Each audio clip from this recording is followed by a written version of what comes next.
Sir I request to sir, sir ही निशी युवराजची बायको आहे, तिला 2 मिनिटं भेटायचं प्लीज प्लीज. काय राणीचे भाग आहे राजाला भेटते म्हटल्यावर आत पाठवायला? नाही मॅडम, तुम्हाला पण काय समजत नाही का? नवऱ्याचं नाव युवराज आहे म्हणून काय मनमानी करा? नाही भेटता येणार. आणि त्यांना भेटायचं असेल ना तर परमिशन लागेल. कोणाची परमिशन मला सांगा, मी आणतो प्लीज. जे मॅडम. कोण? हो, ऑफिस आहे जया जगदाळे. ॲक्च्युली दया काका, तुम्हाला जेव्हा बरं नव्हतं तुमची जबाबदारी केदार आणि तारिणीला दिली होती आणि तुमची काळजी घ्यायचं सोडून ते अनाथ आश्रमात गेले होते. आणि तेव्हा मी त्यांना शिक्षा दिली होती की जोपर्यंत तुम्ही बरे होत नाहीत तोपर्यंत त्यांनी तुम्हाला भेटायचं नाही. अच्छा, म्हणून तू गेले 2 दिवस मला भेटायला येत नव्हतास. पण आय नो आता त्यांना त्यांची चूक कळली आणि पुन्हा ते तसं अजिबात करणार नाहीत. बरोबर ना केदार? थांब थांब केदार,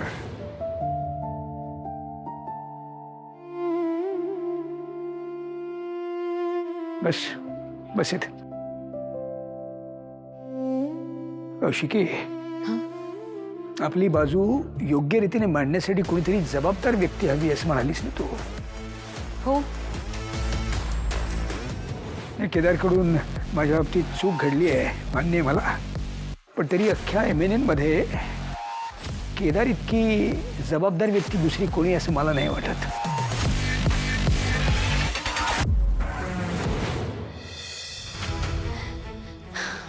मॅम प्लीज, आपल्याला जर युवराजला गुन्हेगार म्हणून सिद्ध करायचं असेल तर आपल्याला तेवढा ठोस पुरावा लागेल मॅम. मिळणार ना, हाच नाही तर उद्या कधीतरी मिळणारच आणि मिळायलाच हवा. कारण जे सांगते ना ते करते. आणि इथून पुढे तोंड बंद ठेवायचं, कळलं? तुमचं काय?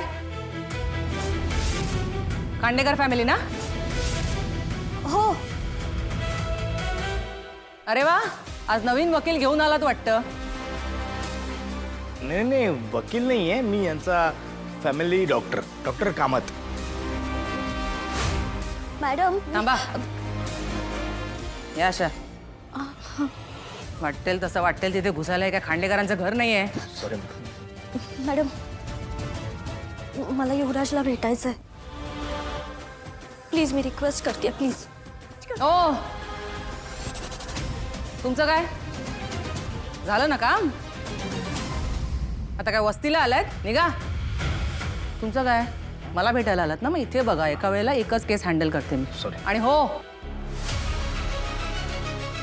जेने पकडलेला गुन्हेगार एवढ्या सहजासहजी सुटत नसतो.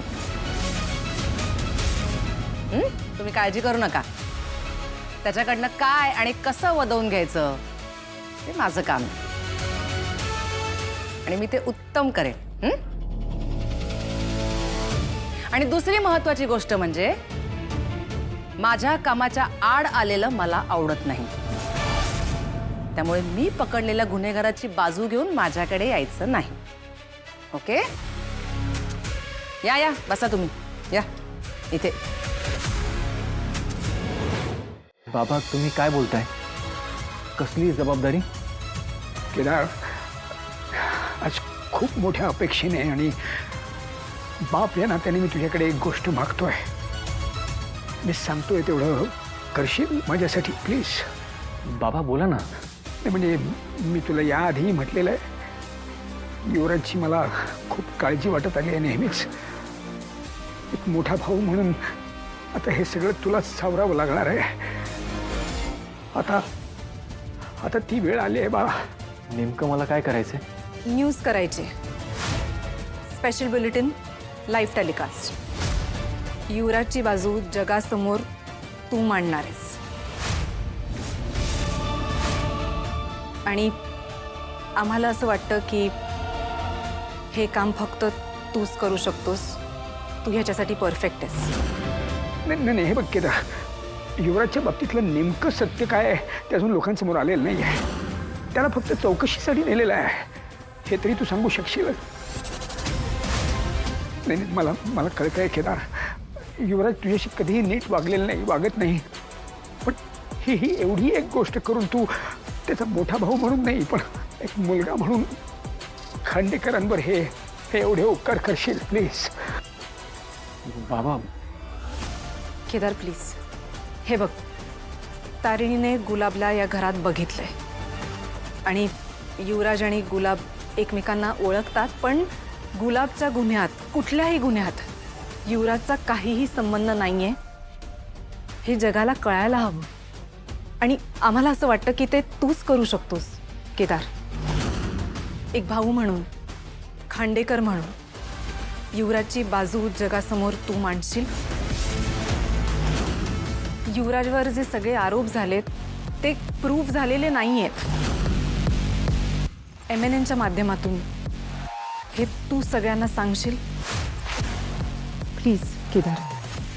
ताई, बाबा मला कळतंय तुमच्या मुलाच्या भावाच्या प्रेमापोटी तुम्ही सगळं करताय, पण मला सत्य माहिती असताना मी ही गोष्ट कशी करू शकतो?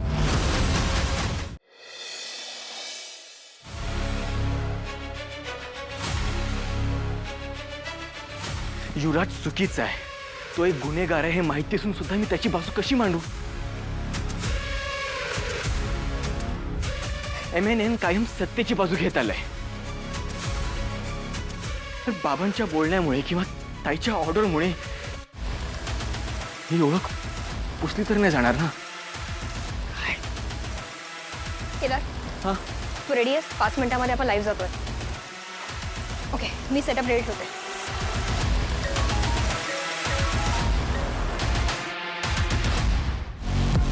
हॅलो. हा केदार, कुठे आहेस तू? MNN ऑफिसमध्ये. आत्ता? हो, एक स्पेशल बुलेटिन रन करायची आणि ते मी करावं अशी बाबांनी त्याची इच्छा आहे. अरे पण असं अचानक? युवराजची बाजू मांडायला सांगतायत मला. पण अरे बॉस, मला कळतंय की हे चुकीचं आहे आणि प्रॉब्लेम हा आहे की मला सगळं माहिती असताना सुद्धा मी बाबांना ते सांगू शकत नाहीये. खूप आशेने बघत होते का ते माझ्याकडे. त्यांच्या डोळ्यात एक विश्वास होता की की मी युवराजला नेहमी सांभाळून घेईन. बॉस, वाईट या गोष्टीचं वाटतंय ना मला की MNN कायम सत्तेची बाजू मांडत आलाय आणि त्याच चॅनलवर आज मला एका गुन्हेगाराची बाजू मांडावी लागणार आहे आणि मला खरंच कळत नाही की मी काय बोलणार आहे तिथे जाऊन. पण तो गुन्हेगार आहे हे फक्त आपल्याला माहिती आहे, अजून ते जगासमोर आलेलंच नाहीये. आणि तो गुन्हेगार आहे हे तेव्हाच सिद्ध होईल जेव्हा तो त्याने केलेला गुन्हा कबूल करेल किंवा त्याला गुन्हा करताना पकडलं जाईल. दुर्दैवाने त्यांनी गुन्हा करत असताना आपण त्याला पकडू शकलेलो नाही आणि अजूनही त्याने केलेल्या गुन्ह्यांची कबुली दिलेली नाही आहे. त्यामुळे केदार, आत्ता जे घडतंय तेच तू सांग. एक पोलीस म्हणून तुला जे माहिती आहे ते सांगण्यापेक्षा तुला एक पत्रकार म्हणून जे माहिती आहे ना तेवढंच सांग. बॉस, मला सगळं माहिती असून सुद्धा ते लपवून ठेवणं म्हणजे खोटं वागणंच झालं ना. आणि मला खरंच माहिती नाही की मी तिथे जाऊन काय बोलणार आहे. मला नाही कळत आहे बॉस. केदार, तू काळजी करू नकोस. युवराजची बाजू मांडण्यापेक्षा आता आजूबाजूची जी परिस्थिती आहे तेवढंच तू सांग. उद्या ज्यावेळेस त्याच्यावरचा गुन्हा सिद्ध होईल ना त्यावेळेस ती बातमी देणारा सुद्धा केदार खांडेकरच असेल. कारण MNNनी सत्याची बाजू कधी सोडली नाहीये आणि पोलीस म्हणून आपण कायद्याची बाजू कधी पडू देणार नाही आहोत. Okay boss. तिथे काय झालं? इथे निशी आणि कामत काका आले होते.